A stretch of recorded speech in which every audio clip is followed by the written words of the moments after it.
Good evening. I'm Laura Mackey, Dean of Science, Math, and Engineering, SME, at Modesto Junior College. Thank you for joining us for a memorial tribute to Lance Thompson. Lance was a professor of engineering and Dean of SME for many years. Lance hired me and warmly welcomed me into the SME family. He was a positive and inspiring leader, and he had a larger-than-life personality that was unforgettable. He was a beloved friend and mentor to so many in the division. Please enjoy the video presentation. We hope the stories will warm your heart, make you laugh, and give you a glimpse into Lance's impact.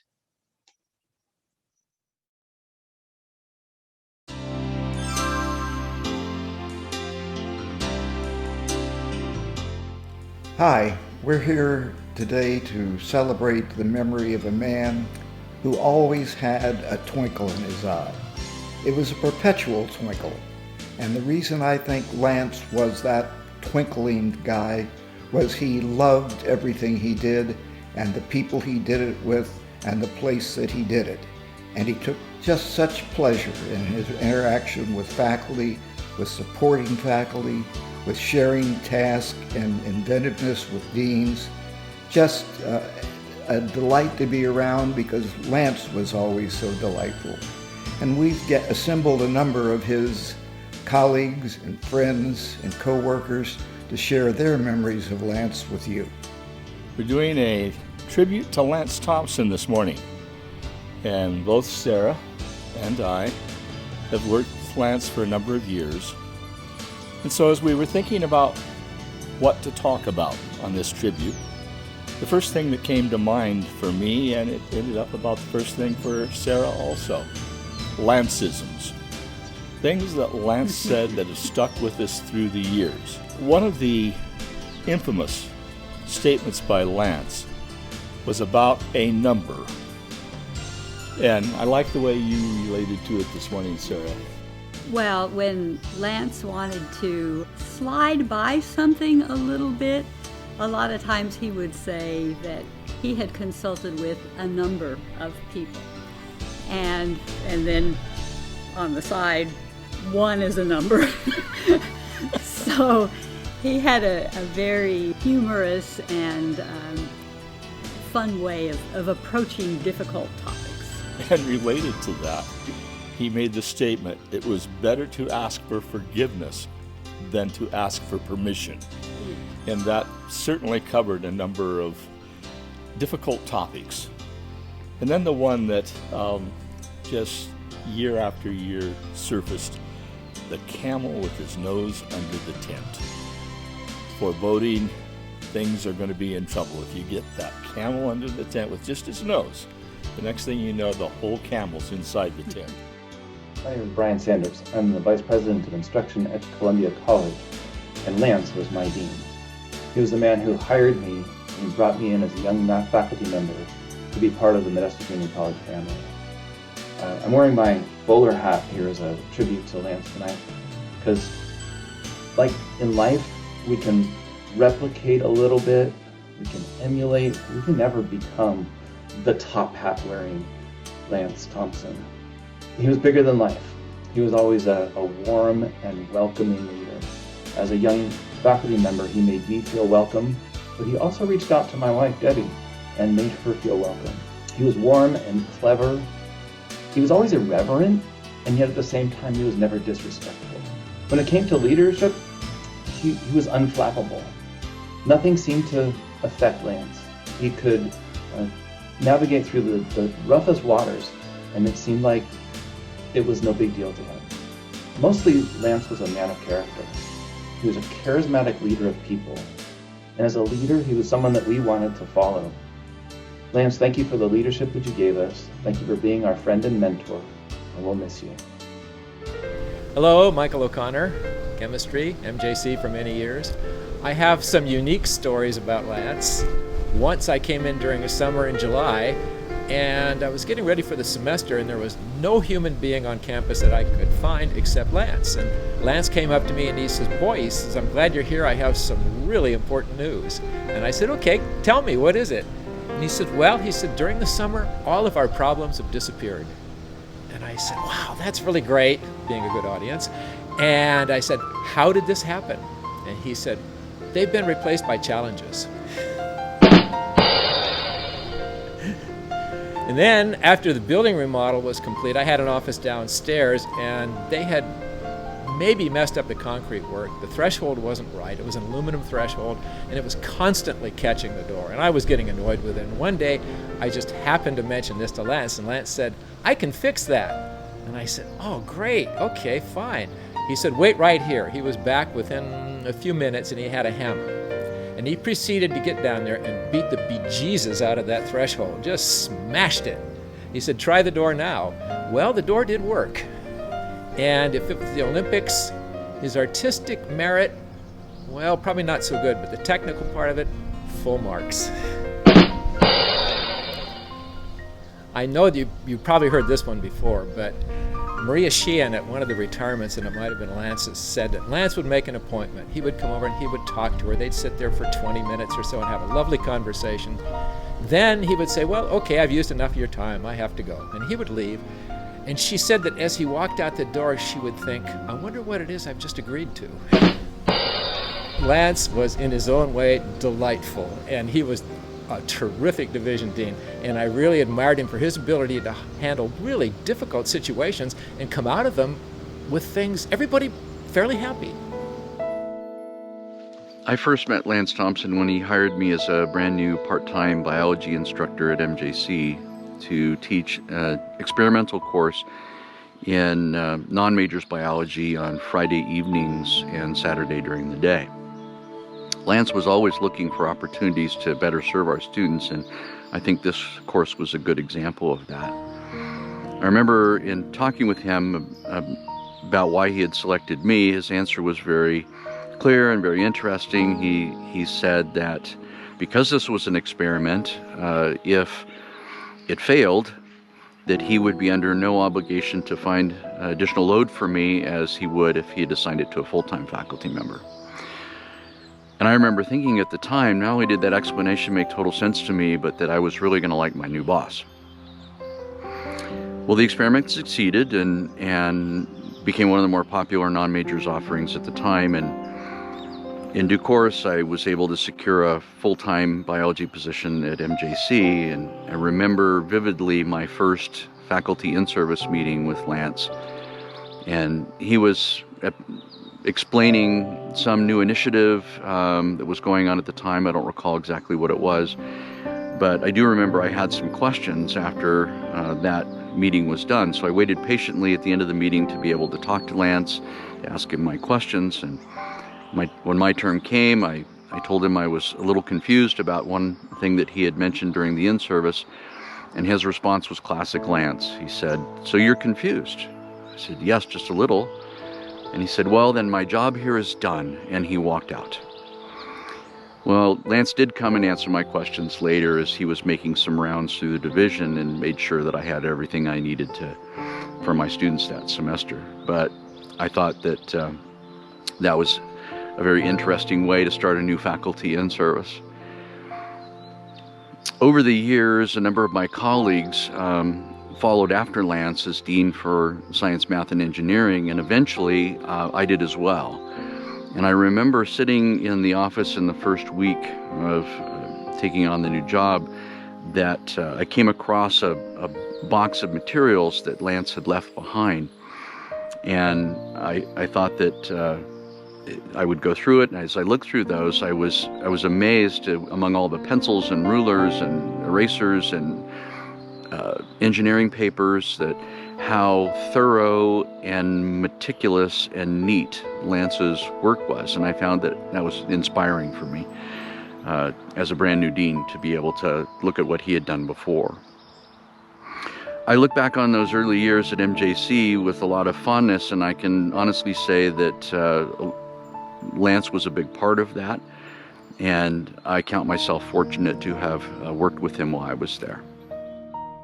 An honor to be able to talk for a few minutes about Lance Thompson. He and his wife Joyce made everybody in the division feel like they were part of his family. Many wonderful experiences with Lance, but one of them, another chemistry demonstrator and I were in the auditorium, and the other person, John Little, did a demonstration called Genie in the Bottle, where smoke comes out of the bottle and supposedly a genie too. Well, we claimed that a genie had come out of the bottle.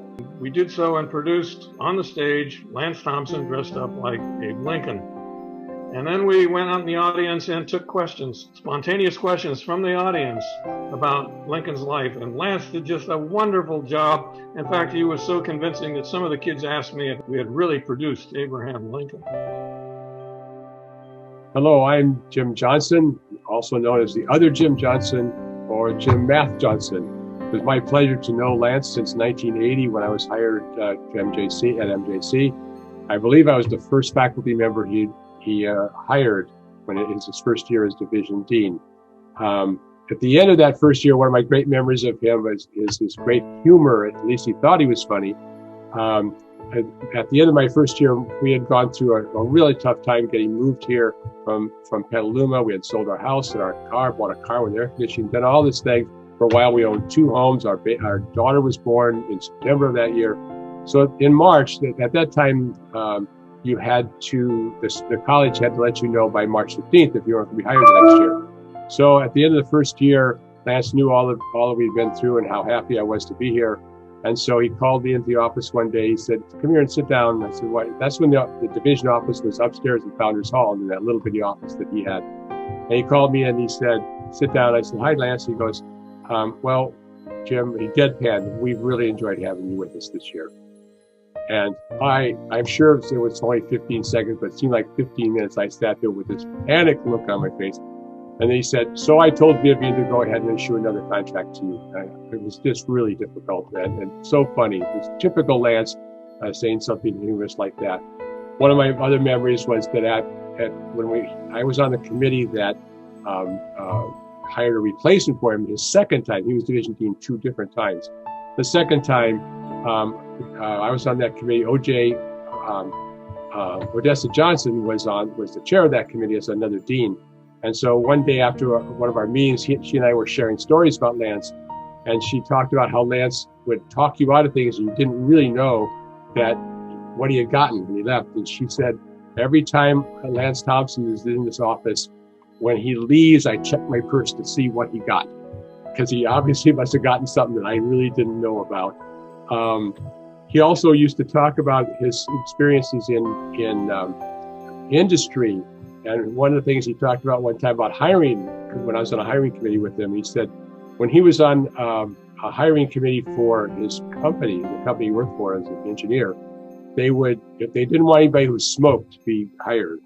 And so he would have a pack of cigarettes in his pocket, and during a break, and they would have an ashtray on the table, and during the break, he would offer the person a cigarette. And if the person took it, then they knew that they didn't want to hire that person. Very, very, very nasty way to treat people in some ways, but very ingenious also. I got to know Lance during the years I worked at the Great Valley Museum on the East Campus at Modesto Junior College. Back then, the museum was in a distant corner, and it was kind of a out of sight, out of mind place. But Lance never forgot us. He was always a great supporter of the museum, and whatever we asked of him, he was more than willing to do. He helped us with programs, he helped us with special events, fundraising events. He was always there for us. He was so brilliant and so funny, but he had a heart that was bigger than he was. And very, very grateful to have known him, and especially grateful for his support of the Great Valley Museum. He'll always be here in my heart. It's my pleasure to honor Lance Thompson, our former dean at MJC. I remember him as a very funny, upbeat man, and always early riser. He seemed like he got up at the crack of dawn, maybe even before that. He was famous for sayings. Honestly, they were hysterical. Like, for example, if he made a decision, he wanted you to know that he'd consulted a number of people and reminded you that 0 was a number, and they all had agreed. And so I thought that was pretty cute. I remember now that 0 is a number. He also had an idea that if people didn't like the decisions that were made, he would say, well, the beatings will stop as morale improves. He also thought if you're good enough to be an SME, that's good enough. And I always remember that as well. We went to visit him in Cannon Beach. It was a very fond memory. I think, visited him a couple of times up there. And he had a summer home that he shared with other people, and so it was lovely to be there, tide pooling with him, and he especially wanted to show me the puffins that were nesting out in the haystack rock that was out there he could see from his condo. And I remember fondly, I think the last time we saw him, he cooked salmon on a plank for us in the barbecue, and so he was really one of my all-time favorite supervisors I've ever had in my working life at JC for 33 years.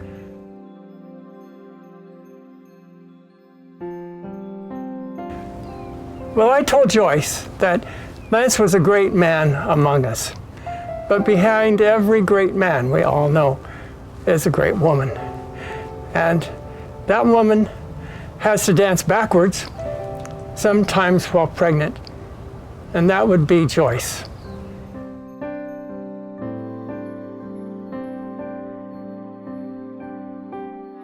This is about my 26th year, I think, at MJC. And when I first started in my early 30s, I sat on college council, and that's where I met Lance Thompson. And his size and his height were a little intimidating at first, but I grew up with a lot of very tall men in my Huddleston family, all over 6'4". So it was kind of enjoyable to be around Lance in that way. And what I found with him on college council was how collaborative he was, and also how much, it kind of makes me sad, how much he loved MJC. He often encouraged me to get involved with the Great Ballet Museum. And at that time, there were very few social scientists that were participating in the museum. And I very much loved that. And he would kind of goad me into events and goad me into displays, goad me into having students walk through.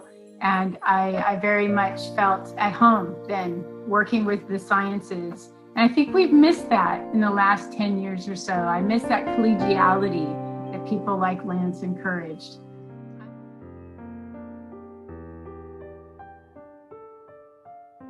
Hi, I'm George Budrukas. I'm a dean at Modesto Junior College, and I'm wearing this outfit in honor of my friend Lance Thompson. My condolences to the Thompson family. This gentleman was a brilliant, unique, funny, and wonderful man. And at the age of 27, when I came to MJC, I joined the Dean's Council, which was an amazing but intimidating group.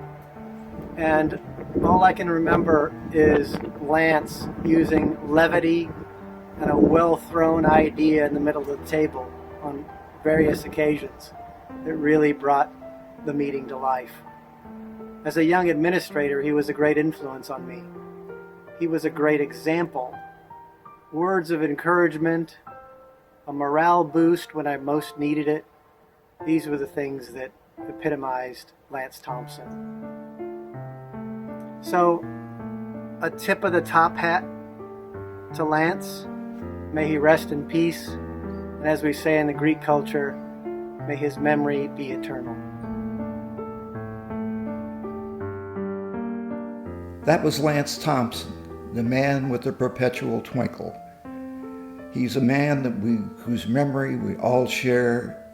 He's a man whose memory makes me smile. And we're glad you've joined us today.